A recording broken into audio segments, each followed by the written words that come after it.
자, 오늘은 신앙고백서 제16장 5절을 보려고 하는데, 먼저 구약성경 시편 143편을 읽겠습니다.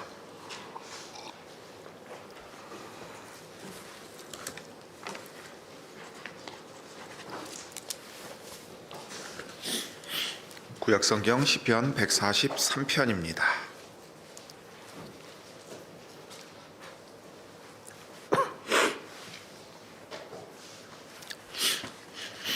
여호와여, 내 기도를 들으시며 내 간구에 귀를 기울이시고 주의 진실과 의로 내게 응답하소서.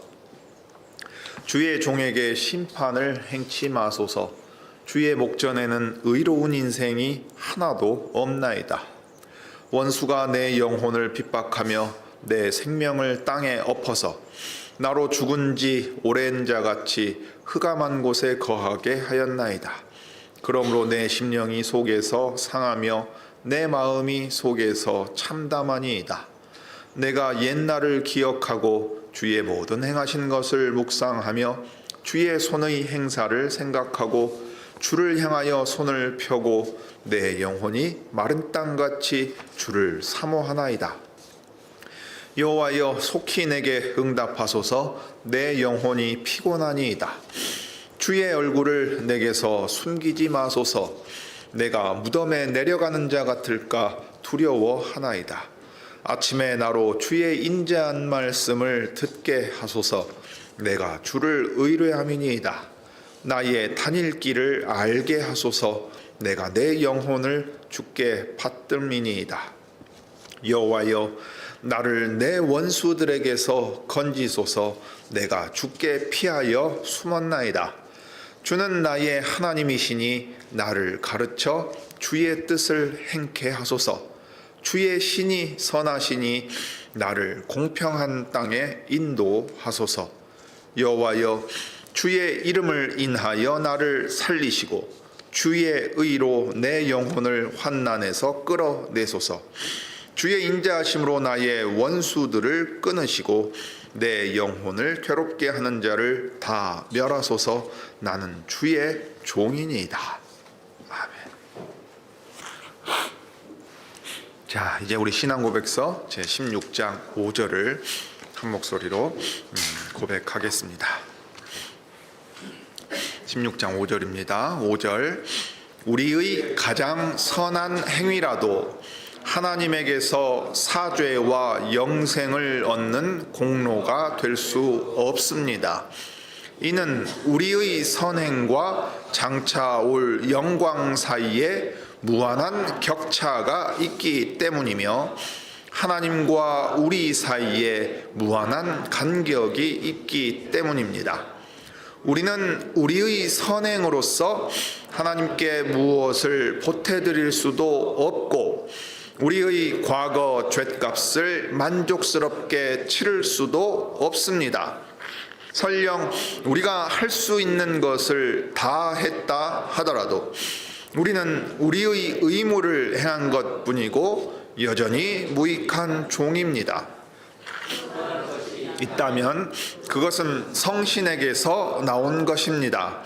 그러나 그마저도 우리가 행하였기에 더러워졌고 심한 약정과 불완전함이 섞여 있기에 하나님의 준엄한 심판을 견딜 수 없습니다.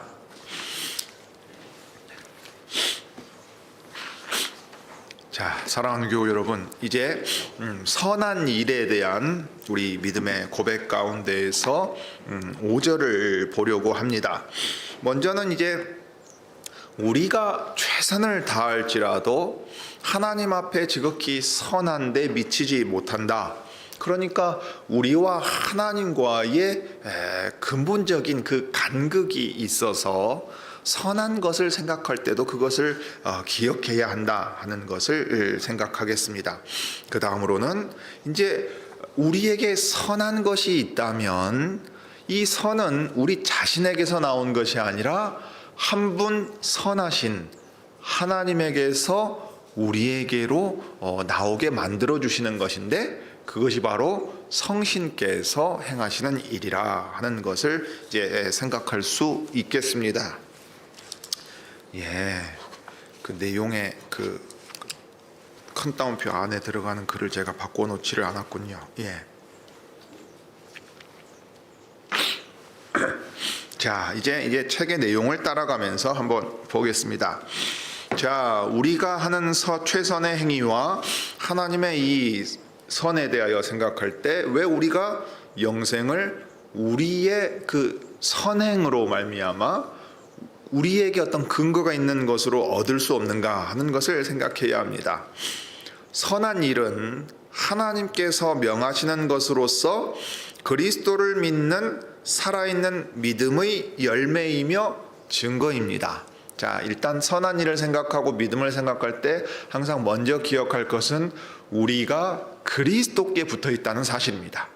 성신의 능력으로 말미암아 그리스도께 붙어 있기 때문에 참된 믿음이 우리의 것이 되고 그 믿음으로 말미암아 선한 일을 행할 수 있게 됩니다.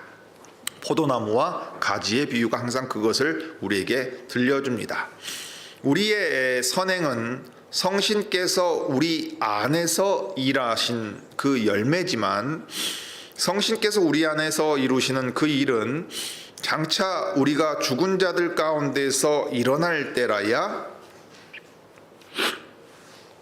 완전해질 것입니다. 그러므로 참으로 우리는 하나님께서 요구하시는 것에 미치지 못하는 이들이다 하는 것이 이 땅에서 선한 일을 행할 때에도 우리가 깨닫고 고백할 수밖에 없는 내용입니다. 이 16장 5절에서는 가장 선한 사람들이라도 한계가 있다는 이전의 논의에서 사람에 대한 얘기지요. 그 다음에 선한 일 자체에 대한 이야기, 곧 최선의 행위라도 그 한계가 있다 하는 이야기로 넘어가면서 선행에 대한 그 그리스도교적인 해석을 더 상세하게 다룹니다. 우리가 행하는 최선의 행위들이라도 그것이 한계가 분명한데 그것들이 사죄와 영생을 얻는 공로로, 그러니까 우리 자신이 하나님께 드려서 하나님 저희가 이것을 했습니다, 이것은 온전히 저희에게서 나온 것입니다 라고 할 만한 것이 없다는 것입니다. 특별히 이것이 우리의 죄값을 대신 치르거나 죄 용서함을 얻거나 더 나아가서 하나님의 생명에 이를 만한 어떤 공로가 될 수 없다는 것 말입니다. 바울이 로마서 3장에서 우리가 율법의 행위로 구원받을 수 없음을 밝히 말할 때 특별히 종교적인 활동들을 두고 한 말인 것으로 보입니다. 그러니까 이 율법의 행위라는 건 우리 자신에게 원인을 두고서, 원인과 근거를 두고서 우리가 이것을 행했으니 이것이 선한 일로 하나님 앞에 인정받을 수 있습니다. 그러면서 하나님 앞에 그러니 우리가 행한 이 선한 일에 대하여 하나님 삭을 주십시오 하는 거예요. 여러분, 이 삭과 은혜는 반대가 되는 겁니다. 이게 로마서 4장에서 아브라함 이야기를 하면서 하는 얘기입니다. 자, 삭은 뭐냐면 우리로 치면 임금이에요. 내가 이만큼의 노동력을 제공했으니까 사용자인 당신은 이 노동만큼의 대가를 나에게 주십시오 하는 거예요. 세상 논리대로 기브 앤 테이크라는 겁니다. 내가 이만큼 줬으니 거기에 합당한 만큼 달라는 겁니다. 이제 공로라 할 때는 그래서 그 공로가 내 것이라, 이 메리트라고 영어로 말하는 바로 그겁니다. 내가 한 거 아닙니까? 내가 이만큼 줬으니까 당신도 여기 합당한 걸 줘야지. 어디서 그 날로 먹으려 그럽니까? 이렇게 말한단 말이에요. 요즘 우리 젊은이들 같으면 아르바이트를 하더라도 시급이 얼마고 이거를 뭐 유휴수당이 어떻게 되고 다 안단 말이에요. 그러니 당연히 내가 받아야 될 건 받아야 하고 내가 줄 건 준다, 이런 식으로 생각하게 되는데 이게 말하자면 행위입니다. 내가 이만큼 했으니까 이것에 합당한 어떤 것을 나에게 달라는 겁니다. 그것이 이제 율법의 행위들이 의미하는 바인데 특별히 종교적인 행위에 대한 것이지요. 하지만 바울이 비록 유대교적 행위들을 특별히 염두에 두고 말했다 해도 그가 제시하는 것은 우리의 선행이 종교적인 것이든 그렇지 않든 간에 모두 하나님을 기쁘시게 하기에 부족함이 있다는 일반적인 원칙에 관한 두드러진 한 가지 사례에 불과합니다. 합니다. 그러니까 종교적인 것이든 그 어떤 것이든 우리 자신에게서 무슨 선한 것이 나와서 하나님 앞에 인정받을 만한 것이 없다 하는 것을 완전히 선언한다 하는 얘기입니다. 한번 생각해 보시죠. 어떤 의미에서는 선행이 서로에게 자랑할 만한 약간의 여지를 줄 수도 있고, 혹은 매주 우리 마음을 들여다보면 실제로 그런 것 같기도 합니다. 하지만 하나님 앞에서는 결코 자기 행위를 자랑할 만한 게 없지요. 구원을 하나님의 선물이 아닌 당연한 분깃, 내가 받을 만하니까 받았다 생각할 것이 없고, 그렇게 주장할 수도 없습니다. 바울이 로마서 4장에서 선포한 것처럼 하나님께서는 우리 행위와 무관하게 의로움을 우리의 것이 되게 해주셨어요. 이게 이제 칭의라는 것은 본래 의롭지 않은데 그 죄인들을 의롭다 인정해 주시는 겁니다. 그러면 그 의로움이 어디서 비롯되느냐 할 때, 우리를 대신하여 십자가에 달리신 그리스도, 율법을 온전히 이루신 그리스도의 의로움을 우리의 것으로 여겨주신다 하는 얘기입니다. 이게 이제 아브라함이 여호와를 믿음에 여호와께서 이를 그의 의로움으로 여겨주셨다 하는 내용을 인용하면서 이 일하지 않고 얻은 자의 복에 대해서 말하는 로마서 4장의 내용입니다. 이게 바로 우리의 복입니다. 바울은 다른 서신서들에서도 동일한 이 은혜에 관한 내용을 주목해서 말합니다. 에페소에 있는 교인들에게 이렇게 말했지요. 너희가 그 은혜를 인하여 믿음으로 말미암아 구원을 얻었나니 이것이 너희에게서 난 것이 아니요 하나님의 선물이라, 이렇게 말했습니다. 아마도 어떤 사람들은 비록 구원이 은혜로 주어지더라도 약간은 자기들이 기여한 바가 있지 않겠느냐. 그런데 이제 중세교회를 지나오고 심지어 오늘날에도 이런 생각을 하는 사람들이 많아요. 은혜를 주셨으면 그에 대해서 보답을 하는 것이다. 그러니까 은혜 반, 믿음 반, 이런 식으로 생각하는 경향이 아주 종교적인 인간성 안에 들어 있어서 호소력이 있습니다. 그래서 그런 생각들을 하는 사람들이 있었기 때문에 바울은 그런 생각을 아예 하지 못하게 선언합니다. 구원은 행위에서 난 것이 아니니 이는 누구든지 자랑치 못하게 하기 위함이라. 그러니까 이 행위의 문제는 항상 자랑과 붙어서 나옵니다. 사람이 내가 이것을 했으니까 남들 앞에서 그것을 공공연히 말하면서 뽐내지는 않더라도 어떤 마음이 들어요? 야, 내가 어떻게 했는데, 이런 거죠. 사람한테 이 섭섭병이라고 부르는 거, 언제 이 섭섭병이 발동을 하던가요? 아니, 내가 쟤한테 해준 게 얼만데 나한테 이렇게 대해. 내가 너한테 이렇게 해줬으면 최소한 그 반의 반이라도 너는 고마워하는 모양새라도 취해야 되는 거 아니냐 하는 게 사람의 당연한 생각입니다. 그러니까 반드시 이 자랑이라는 거 아주 저급하게 드러나는 게 아니라 교묘히 섭섭한 마음으로 나타나는 거예요. 내가 이런 대접받자고 너한테 해줬는가? 부모 자식 간에도 그러지 않겠어요? 부모가 자녀에게 이 녀석들이 부모가 지들한테 어떻게 해줬는데 나한테 이럴 수 있는가 하는 마음이 들 수 있는 것이고, 교회 안에서도 그럴 수 있는 거예요. 아니, 내가 얼마나 열심히 했는데, 내가 얼마나 아끼지 않고 그 사람 생각했는데, 이런 식으로 생각하면서 무언가 자기가 인정받을 만한 것이 있다고 생각하는 겁니다. 그러니 자랑하는 겁니다. 교회 안 어디서든 이 진리의 의구심을 품는 이들이 없었던 적은 한 번도 없습니다. 우리가 하는 최선의 행위라도 하나님 앞에 선하다 인정받을 만한 것이 없다는 것은 17세기나 16세기 혹은 더 거슬러 올라가면 5세기나 1세기만이 아니라 오늘날에도 동일하게 재천명될 필요가 있습니다.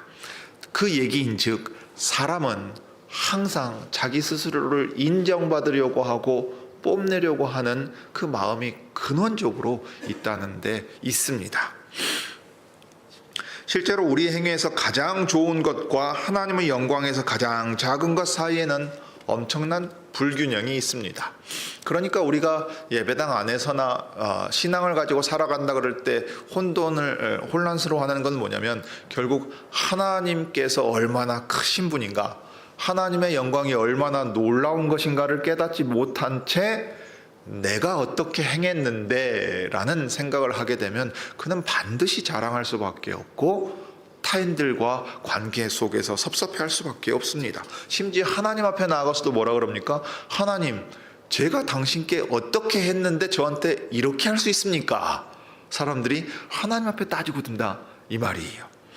우리가 아무리 탁월하게 경건을 행한다 한들, 심지어 그리스도께 가장 큰 희생과 희생 제사를 드린다고 한들, 그것들이 어떻게 장차 올 영광의 광채와 견줄 수 있겠습니까? 로마서 8장 18절에서 바울은 이렇게 말했습니다. 현재의 고난은 장차 우리에게 나타날 영광과 좋게 비교할 수 없도다.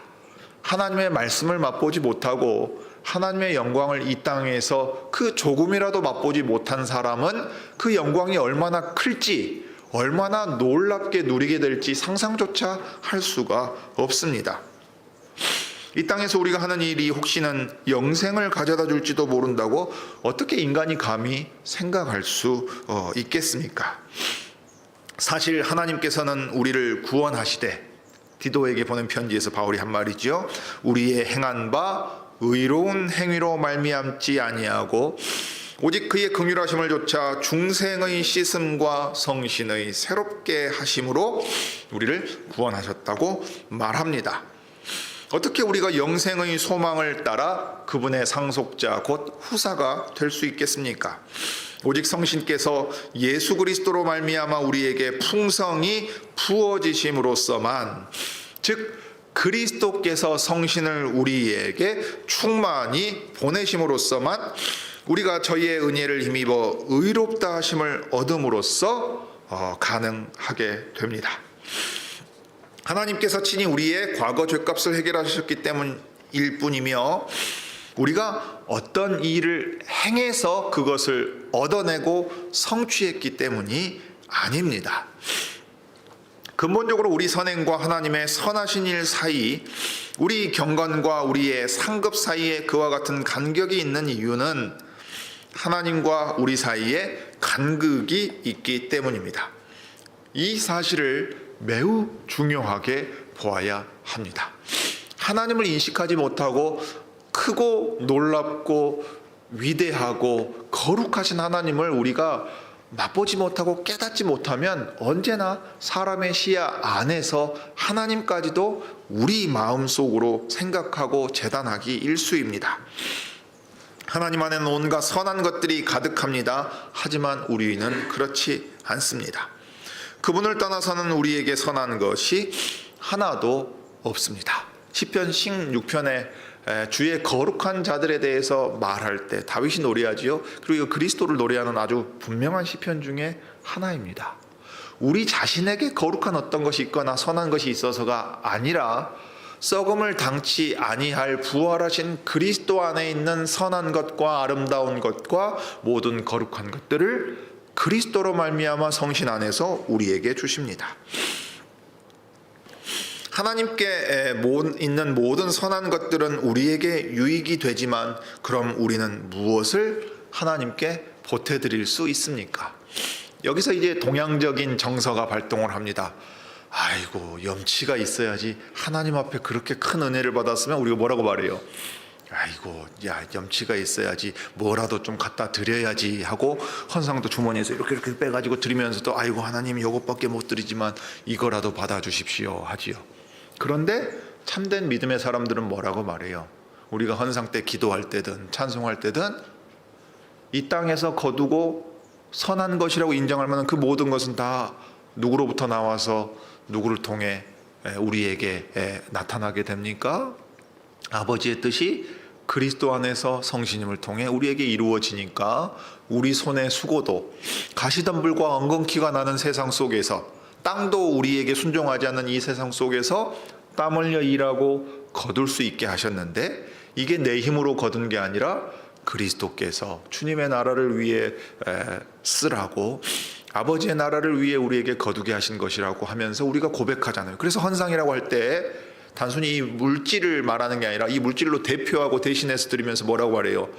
저는 주님의 것이니 주님의 뜻대로 써주십시오 하는 겁니다. 주님의 것대로 이 세상에서 살아서 거둔 거니까, 그리고 누가 거두게 한 거예요? 주인이 여기로 와서 너는 이것을 하거라. 그래서 이걸 한 거예요. 그랬더니 이게 나왔어요. 그러니까 이걸 가져가서 뭐라 그래요? 주인님이 말씀하신 대로 이렇게 했더니 제가 이것을 거두었습니다. 이게 주인님 것입니다. 그래서 잘했다. 네가 내 명령 잘 따라서 행했구나 하고 칭찬해 주세요. 자, 그러면 그에게 상급이 무엇입니까? 자, 오늘날 우리의 사고 같은 뭐라 그래요? 내고를 하지요. 니고시에이션을 합니다. 내가 요만큼 가져왔으니까 주인님 인센티브를 좀 주셔야 되지 않겠습니까? 성과급 얼마를 주시든지 뭘 좀 주셔야지 어떻게 날로 잡수시려고 그러십니까? 하나님 앞에 그렇게 말할 사람이 있겠습니까? 그게 아니잖아요. 그게 아니죠. 네. 우리의 사고는 이 땅에서는 그렇게 살아가지만 하나님 앞에서는 자기의 죄를 깨달은 사람은 내 안에 선한 것이 아무것도 없고 하나님을 기쁘시게 할 만한 것이 하나도 없구나 깨달은 사람이요. 그러니까 선행 전에 반드시 회개가 있는 이유가 여기에 있습니다. 회개 없는 사람 앞에 이 선행은 자기가 행한 일이 돼요. 오늘날 한국 사회가 대단히 공로주의적인 사회라고 말합니다. 젊은이들이 말하는 공평과 정의는 이 공로주의에 입각한 공평과 정의입니다. 뭡니까? 내가 얼마나 열심히 노력해서 수능 성적을 이렇게 받아서 이 대학교에 갔는데 쟤와 나를 똑같이 대우합니까? 라고 말한 거예요. 이 공평은 능력에 따른 차별을 정당화시키는 공평이란 말이에요. 네. 그러니까 이 땅에서 내가 거둔 모든 것은 부모가 잘 살아서 나에게 교육 환경을 제공해 줬기 때문에 내가 남보다 좀 더 좋은 여건에서 거둘 수 있다고 말하는 게 아니라 내가 이만큼 노력했기 때문에 내가 이 대학을 가서 이 직장에 와서 이 연봉을 받는 겁니다 라고 말해요. 그리스도인의 삶의 방식과 정반대되는 삶입니다. 이 땅에서 내 생명의 호흡이 하루라도 이어지는 이 모든 것은 아버지의 뜻에 달려있다고 고백해요. 오늘 밤이라도 숨을 거두어 가시면 우리는 사라질 사람들이고 내가 힘써서 수고하고 애쓴 모든 것들이 물거품이 돼요. 전도서를 읽어보십시오. 해 아래 새 것이 없고 빨리 달려간다고 목적지에 먼저 도달하는 게 아닙니다. 열심히 수고했어요. 쌓아두었습니다. 그러나 그것을 받아 누리는 사람은 누굽니까? 전혀 다른 사람입니다. 이 땅 해 아래서 일어나는 인간의 일들은 이해할 수 없는 이상한 일들이 너무도 많이 일어나요. 그렇지만 믿는 자들은 창조주 하나님을 기억하면서 하나님이 우리에게 선을 행할 힘을 주시고 그리스도 안에서 선한 일을 행하게 하셔서 거두셨으니 모두 주님의 것입니다. 그러니 저를 주님의 뜻대로 써주십시오. 우리 예배식 가운데 그 의미가 가장 분명하게 담긴 게 바로 이 헌상 순서입니다. 교회가 돈을 모금하는 순서가 아니라고요. 오늘 여기 이 선행의 문제, 이 땅에서 살아 숨쉬며 행하는 모든 것이 하나님의 뜻을 이루라고 주신 것이고 그래서 그 뜻을 이루고서 주께 돌려드립니다 하고 고백하는 것이 이 예배 때 헌상 순서 가운데 들어있는 정신입니다. 그러니 우리가 무엇을 고백하겠습니까? 오늘 예배당에 와가지고 하나님 앞에 내고할 거예요? 밀당할 겁니까? 하나님 제가 이렇게 살았는데 저 좀 신경 써주셔야 되지 않겠습니까? 그래도 저는 덜해도 우리 자식들한테는 좀 더 신경 써주셔야 되지 않겠습니까? 그런 말을 할 사람이 누가 있겠어요? 저는 죄인입니다. 세리의 기도처럼 저는 죄인입니다. 이 탄식밖에 없다고요. 남들이야 참 자식 교육 잘 시키고 자식들 좋은 대학 가고 참 성실하고 훌륭하게 살아서 흠잡을 데 없는 인간이라 말하는데 내 속에 있는 생각은 내가 잘 알지 않습니까? 내가 살아온 인생은 내가 잘 알지 않습니까? 물론 성실하고 열심히 살았을지 모릅니다. 그러나 그것이 하나님 앞에 인정받을 만한 무엇이 됐는가? 그것을 생각해 본다면 우리는 그 누구도 이 입을 열고 하나님 앞에 감히 나를 내세울 수 있는 사람이 없겠죠. 그러니 주인의 명대로 주인이 새 생명을 주고서 심지어 주인이 자기 아들을 대신 내어주고서 우리를 살려주셨고 주인이 그 아들로 말미암아 새 생명을 얻은 자답게 살게 하셨고 지금도 살아가게 하신다면 우리는 주님께 보탬될 만한 것이 아무것도 없습니다. 그런데 주님은 어떻게 우리를 쓰셔서 당신의 종이라 부르시고 우리 같은 것들을 통해서 당신의 나라를 드러내 보이시려고 하십니까? 생각하지 않겠습니까? 이것이 믿음을 가진 사람의 고백이지요. 그러니 우리는 무익한 종이라 우리 해야 할 일을 한 것뿐입니다 라고 말에 마땅합니다. 이게 예수께서 너희가 마땅히 행해야 될 일을 행한 뒤에 이렇게 말하라고 하신 말입니다. 그때 우리가 자랑할 것이 없지요. 그런데 놀랍게도 하나님께서는 그리스도 안에서 성신으로 이런 겸손한 종의 고백을 칭찬하시고 또 상을 주십니다. 그러니까 놀라운 거예요. 상 받을 만한 자격 없는 자가 무익한 종이라고 아뢰일 때 하나님께서 그를 기뻐하시면서 좋은 것들을 더 주세요. 예전에 한국 그 개신교 안에 지금도 이런 말들을 하는 사람들이 있어요. 꿈을 꿨는데 천국에 가서 예수님을 만났다는 거예요. 그러니까 누구 집을 갔는데 의리의리한 저택에 살더라는 거죠. 저 사람은 경건이 뛰어나서 참으로 헌신적인 삶을 살았기 때문에 천국에서 큰 집을 주셨더라. 어떤 사람은 지푸라기 집을 가가지고 불면 날아가게 생겼더라. 그러고 와서는 정신 차리고 똑바로 살아야겠다 생각했다는 거예요.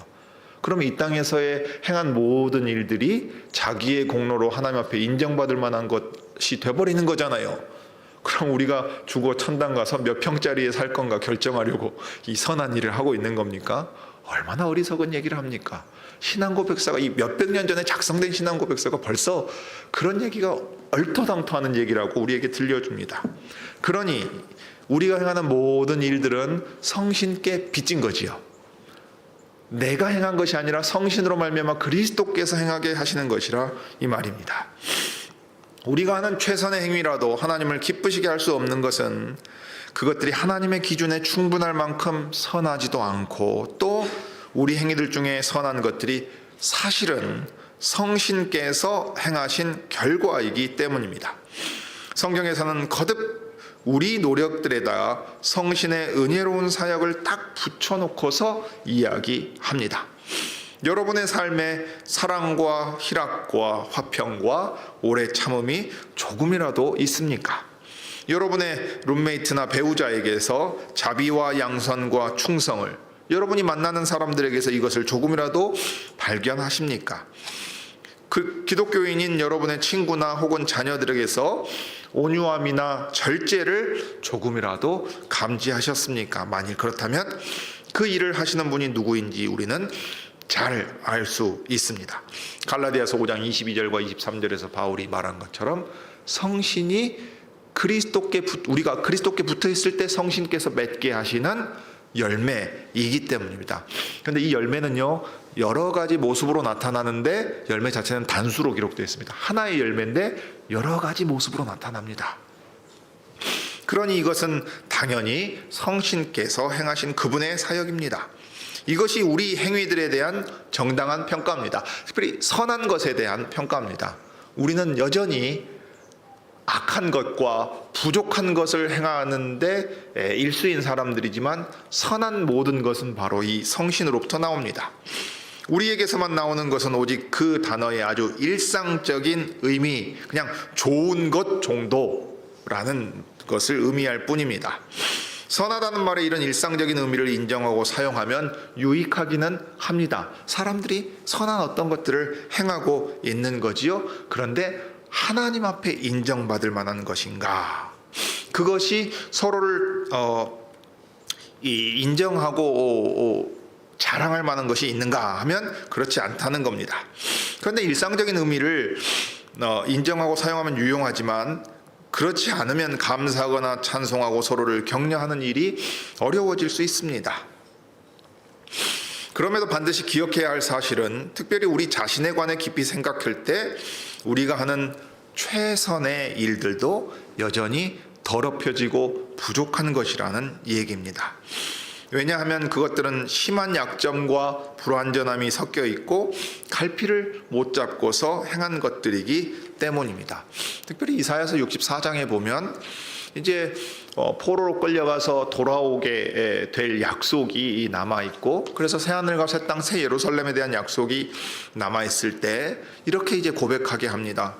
대저 우리는 다 부정한 자 같아서 우리의 의로움은 다 더러운 옷 같으며 우리는 다 쇠폐함이 잎사귀 같으므로 우리의 죄악이 바람같이 우리를 몰아가나이다.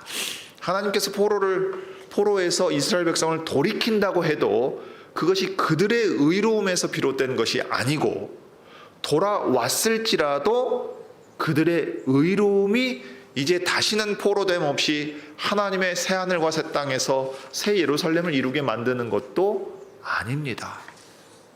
그러니 여전히 우리는 무익한 종이라, 우리 해야 할 일을 한 것뿐이고 우리의 의로움은 너무도 부족하고 부패하고 쇠하여서 하나님 앞에 인정받을 만한 것이 아무것도 없습니다. 이렇게 고백해야 합니다. 우리의 인정받는 친구들은 우리의 행위를 좋게 보아줄 수 있습니다. 사실 제가 이제 휴가라고 이번 주에 다녀왔는데 저희 이제 부모님이 칠순이 되시는 거예요. 그러면 70평생 인생을 돌아보고 자식들이 또 기억하지 않겠습니까? 영상을 만들기도 하고, 저 같으면 진짜 50년 들었던 이야기들 다 기억하지요. 계속 들었으니까, 수십 년 들었으니까 어떻게 살아왔는지, 어떤 일들이 있었는지를 다 듣는 겁니다. 사람이 자기 인생 열심히 성실하게 살았다 말할 수 있지만 인생 고비고비마다 이게 다 내 힘으로 해냈다고 말할 수 있는 게 있을까요? 네.